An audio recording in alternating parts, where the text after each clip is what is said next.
का ही एक है प्रश्न। अच्छा। तो इसमें जो दुर्योधन की माता होती है तो वो अपने पट्टी को आँख से पट्टी खोल कर दुर्योधन को देख देती है, एक नज़र भरपूर नज़र। उनका शरीर बताया जाता है वज्र का हो जाता है, भीम के गदा प्रहार से भी उन पर कोई असर नहीं पड़ता है। बाकी वो कैसे संभव है केवल देख लेने से, बात करने से किसी के शरीर वज्र का हो जाना, वज्र का होने के बावजूद भी वो गदा चला रहा है, सारे जो काम है वो कर रहा है साधारण मनुष्य की तरह, लेकिन कोई दूसरा उसको आघात नहीं कर पा रहा है, उसका कोई असर नहीं है।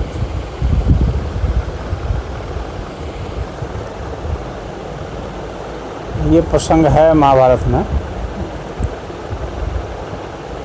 गांधारी सो कहती है अंत में, हालांकि वो उसके कर्म से संतुष्ट नहीं रहती है, लेकिन फिर भी पुत्र मोह रहता है,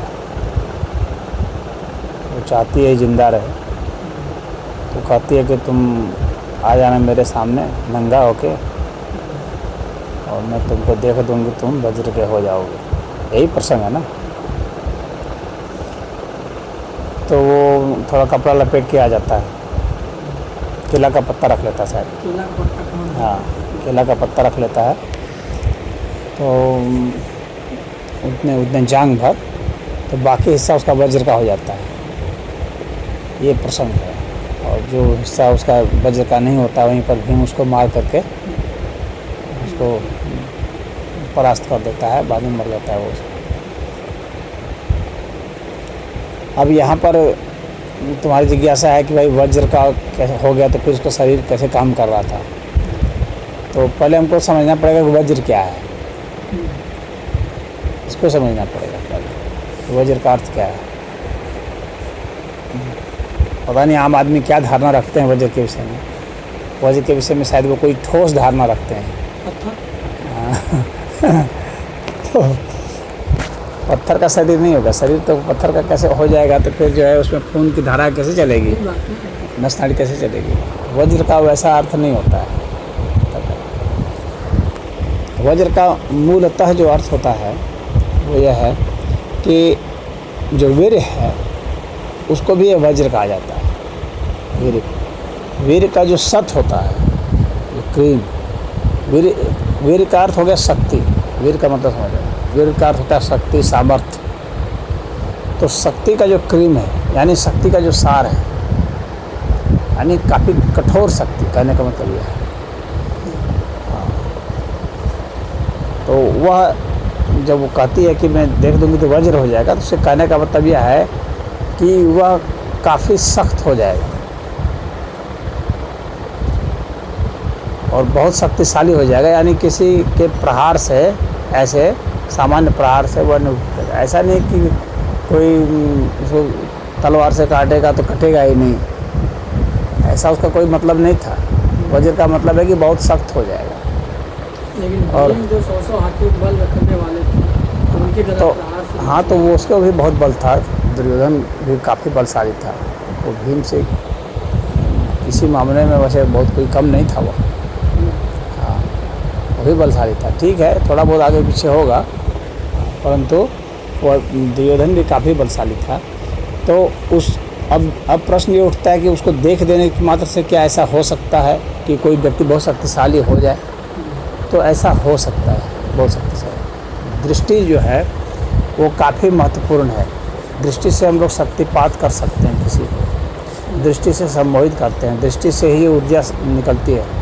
और जिस व्यक्ति की बहुत कम दृष्टि रही हो, यानी जो बहुत कम बार देखा हो,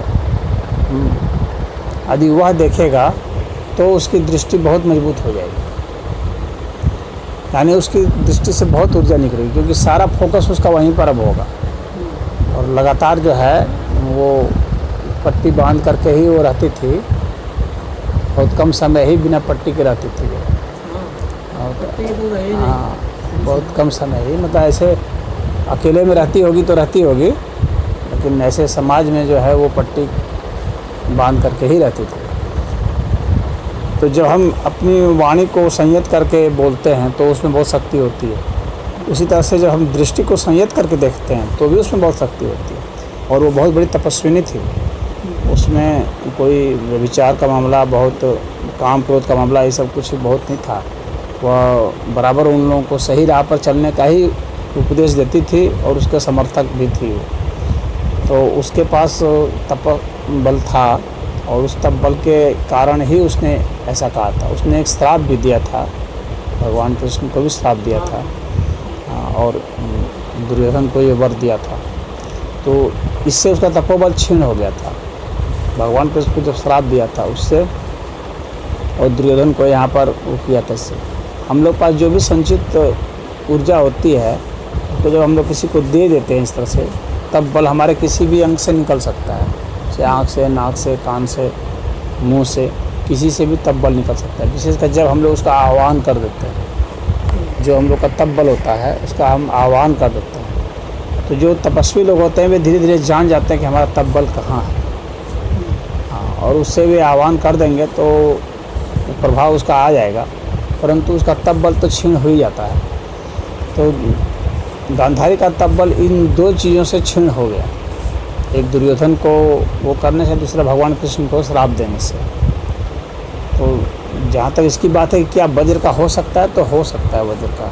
किसी को स्पर्श कर देने से भी जो है हो जाता है। जो रेकी चिकित्सा पद्धति है वो इसके आधार पर ही आज भी रेकी चिकित्सा पद्धति चलाई जाती है, जिसमें कि हम लोग सिर्फ स्पर्श ऊपर ऊपर करते हैं, यानी हवा से स्पर्श करते हैं। एक तरह से शरीर को सटाते भी नहीं, हाँ, ऊपर से करते हैं और उससे चिकित्सा होती है। वो एक जैसे नेचुरोपैथी है और आयुर्वेद है, होम्योपैथ है, उसी तरह से एक रेकी चिकित्सा पद्धति भी है। तो वो चिकित्सा भी भारत की है। वह चिकित्सा भी भारत की है, बहुत शुरू से ही है, बहुत समय से। ऊपर से उसको यहाँ मार्जन कहा जाता है, मार्जन।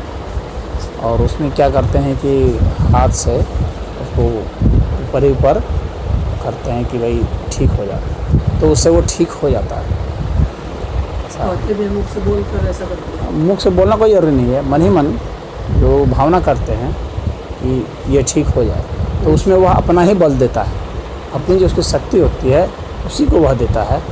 और वैसा रेकी चिकित्सा पद्धति को अपनाने के लिए बहुत लोग जो झाड़ फूँक भी ऐसा करते हैं, तो वे झाड़ फूँक करने वाले सफल हो सकते हैं, जो कि उसी तब बल के आधार पर ही जिसको करते हैं। उसको अर्जित भी करना बहुत मतलब। बिल्कुल बिल्कुल, वो अगर उसको एक बार प्रयोग कर देता है तो उसका तब बल समाप्त हो जाता है, फिर उसको वही तब करना पड़ेगा, तब वो फिर इस योग्य होगा कि फिर दूसरे को वो ठीक करे। तो वैसे ही ठीक जैसे रेकी चिकित्सा पद्धति है, उसी तरह से वो अभी एक तरह से चिकित्सा पद्धति है, समझ लो एक तरह से, कि कमज़ोर को मजबूत बना देना या मजबूत को कमज़ोर कर देना, या किसी के खिलाफ जा कर के कुछ बोल देना। जैसे भगवान कृष्ण के खिलाफ जाकर गांधारी ने कह दिया कि तुम्हारा परिवार, जैसे मेरा परिवार नष्ट हुआ है, ऐसे तुम्हारा भी परिवार पूरा कुल सहित नष्ट हो जाएगा। हाँ हाँ, तो वैसा हुआ भी, जैसा उसने बोला वैसा हुआ भी। भगवान कृष्ण का परिवार नष्ट हो गया, पूरा उसी तरह से नष्ट हो गया। सिर्फ एक बचा था उनका, उसका भी नाम संयोग से वज्र ही था जो बचा था तो उसका भी नाम वज्र ही था।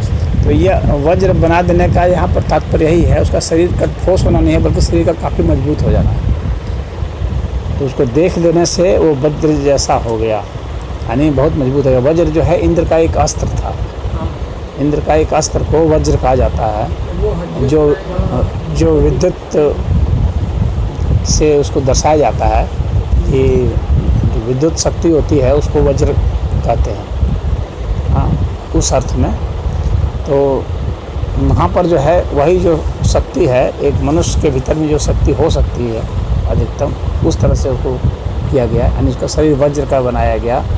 काफ़ी मजबूत शरीर मतलब बना, कि सामान्य रूप से अगर कोई मार के सोचे इसको तोड़ दें तो ऐसा संभव नहीं था। तो दुर्योधन का काफ़ी मजबूत शरीर बना था। तो वैसा संभव है कि ऐसा हो सकता है, मतलब आज भी संभव है किसी के शरीर को वज्र बनाना। ऐसा नहीं है कि उसी समय था और आज नहीं संभव है। जो उस वक्त था वह इस वक्त है। बस हमको उन शब्दों को यथार्थ में समझना पड़ेगा कि वे शब्द यथार्थ में क्या मीनिंग रखते हैं। कोई मनमाना अगर मीनिंग उसका रख दे कि वज्र का मतलब पत्थर हो गया, तो ऐसा पत्थर नहीं हो गया। पत्थर से मतलब नहीं है, काफ़ी शक्तिशाली होने से मतलब है। तो अभी जैसे भावना की जाती है, योग में भी एक पद्धति होता है, प्राणायाम में बताया जाता है कि आप जो है श्वास को भर लें और श्वास को भर करके मुट्ठी को खींचें और रोज़ भावना करें भर करके। हर बार जब प्राणायाम करेंगे सांस रोक करके तो भावना करें कि मजबूत हो रहा है ये।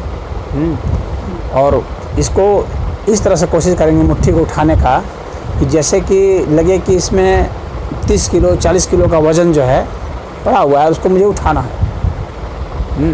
तो ऐसा अगर हम रोज़ भावना करते हैं तो धीरे धीरे 40 किलो 50 किलो इस तरह से वज़न बढ़ाते चले जाएंगे।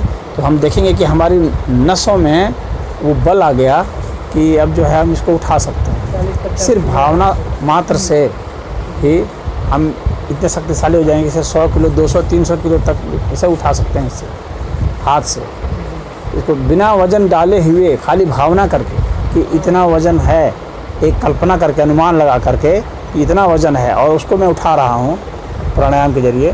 तो अगर धीरे धीरे क्रमशः अभ्यास करे तो आदमी इतना लौह पुरुष जैसा हो जाएगा। वह जो कहा जाता है ना लौह पुरुष, तो लौह पुरुष का मतलब ये नहीं है कि लोहा हो गया, मतलब कि काफ़ी मजबूत हो गया।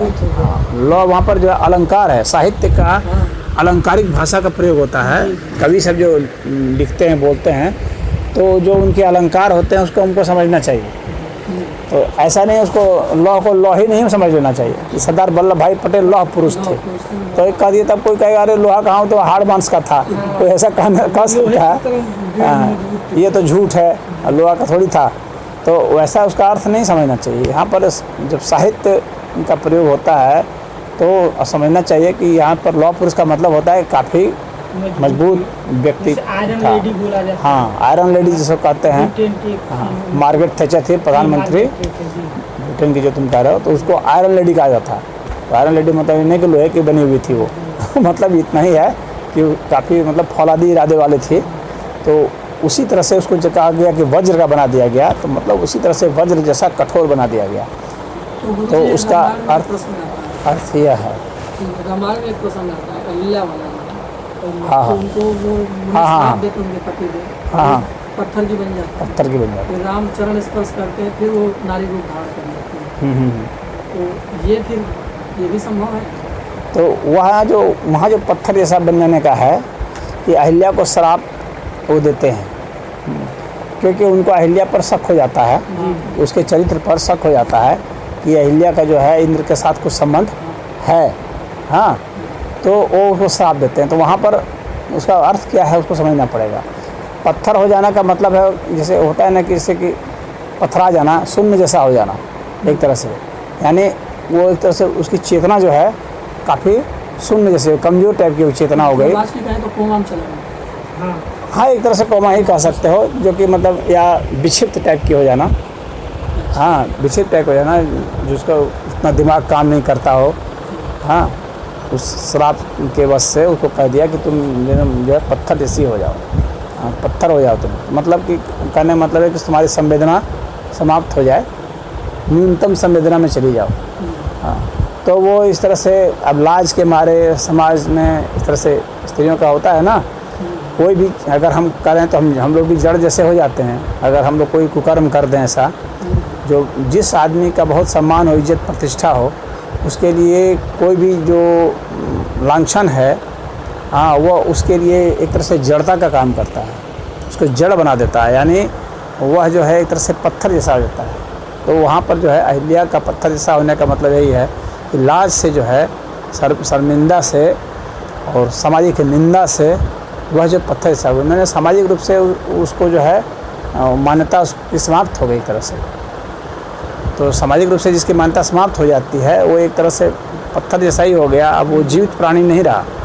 तो यहाँ पर कवि का भाव यह है कि जीवित प्राणी वही है जिसके पास लाज है, संकोच है, मर्यादा है, हाँ, संस्कार है, वही प्राणी जो है जीवित है, न कि वह प्राणी जो कि निर्लज हो चुका, हाँ, जो कुकर्म कर रहा है। तो वैसे लोग जो है वो पत्थर समान ही हैं। तो वो पत्थर का मतलब इतना ही है कि वो इस तरह से विक्षिप्त टाइप की हो गई और सामाजिक निंदा से वो जो है बहुत हताश हो गई, और क्योंकि वो खुलेआम इस तरह की बात बोलती है। परंतु उन्होंने ये भी कहा कि भाई भगवान राम जब आएंगे तो उनके स्पर्श से तुम ठीक हो जाओगे, तो पत्थर के तुम नहीं रहोगे, तुम जीवित हो जाओगे। तो वहाँ पर जीवित करने का मतलब इतना ही है कि यह जो सामाजिक रूप से जो एक तरह से निंदित हो चुके थे, तो भगवान राम ने उसको प्रतिष्ठा प्राप्त करा दी और वह उस निंदा से मुक्त हो गई। क्योंकि कोई भी व्यक्ति अपराध करता है तो उसके अपराध के दंड की एक सीमा होगी ना, जिसमें कि उसका ये नहीं है कि किसी ने एक रोटी चुराई तो अब आजीवन जो है उसका वही रहेगा, क्योंकि हर कर्म का एक कर्मफल एक निमित्त होगा ना, तो उसके हिसाब से दंड होगा।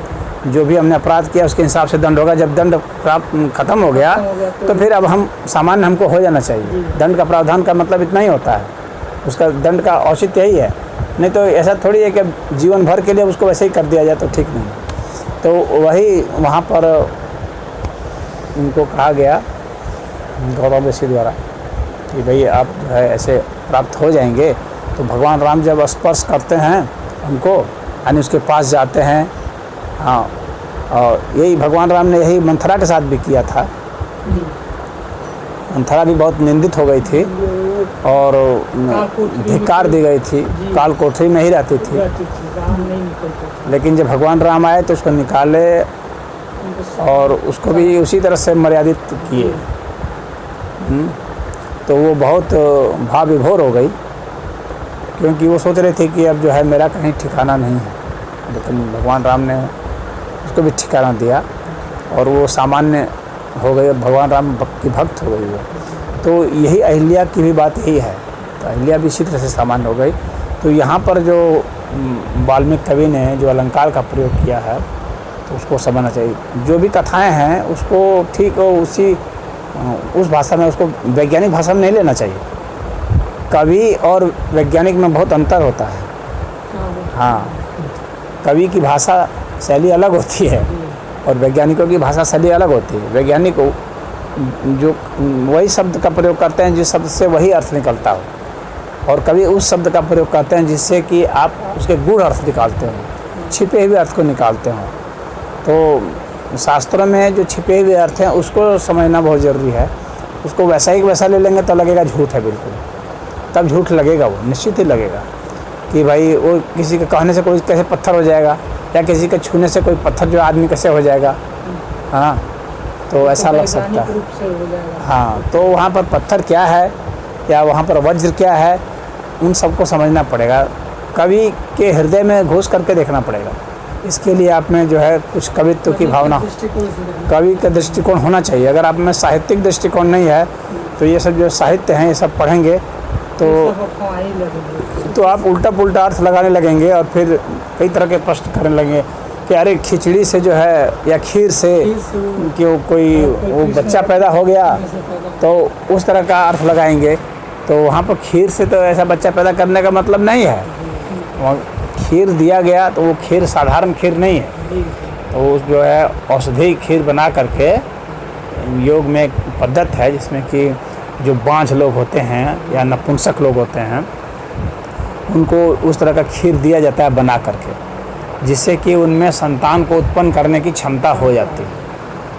हाँ, तो वैसा है, ऐसा नहीं कि खीर से ही हो गया, वो खीर से ही बच्चा आ गया उत्पन्न हो गया, उसका वैसा अर्थ नहीं है। वो तो उतना गैप छोड़ दिया जाता है कि इतना जो है आप खुद भी अर्थ लगा सकें। कभी इतना भी मान के चलता है कि जो इसको जो पढ़ने वाला है उसके पास इतनी समझ होगी कि वो समझ लेगा कि इसका अर्थ क्या अर्थ है। जैसे कि सिनेमा वगैरह में दिखलाते हैं कि दो फूल मिल रहे हैं, तो उससे समझ आइए कि दो स्त्री पुरुष एक जोड़ा मिल रहा है। हाँ, तो ये प्रतीक अर्थ में होता है, तो आपको उसको प्रतीक अर्थ का समझना पड़ेगा कि उसका प्रतीक क्या है। तो यदि आपके चित्रकार की या साहित्यकार की कला एक अलग विधा है, उसको ठीक वैसा ही नहीं लगना चाहिए। विज्ञान का कला के साथ क्या सामंजस्य है उसको देखना चाहिए। जो लोग बहुत वैज्ञानिक बुद्धि के हो जाते हैं तो बड़ा खेद होता है कि उनमें कला की बुद्धि गौण हो जाती है और उसको सिर्फ वो उसी आईने से देखने लगते हैं। विज्ञान अपनी जगह पर सही है, कला अपनी जगह पर सही है। कला उसी विज्ञान को प्रकट करने की विधा है, लेकिन उसको इस अंदाज में कि वो मोहक अंदाज में प्रकट हो, हाँ, वो आकर्षक अंदाज में प्रकट हो।